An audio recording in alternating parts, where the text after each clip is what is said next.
ఆయన ఘనమైన నామము నిమిత్తం ఆయన చేయబోతున్న కార్యం ఏంటో తెలుసా? మొదట మన ప్రవర్తన మారుస్తాడు, తర్వాత మన పరిస్థితులు మారుస్తాడు.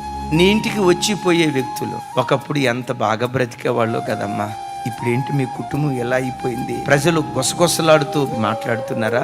పాడైపోయిన నీ కుటుంబాన్ని ఏదేను వనములాగా దేవుడు చేయబోతున్నాడు. నిర్జనముగా ఉన్న నీ ఇంటిని జనసాంద్రతతో ప్రభు నింపబోతున్నాడు.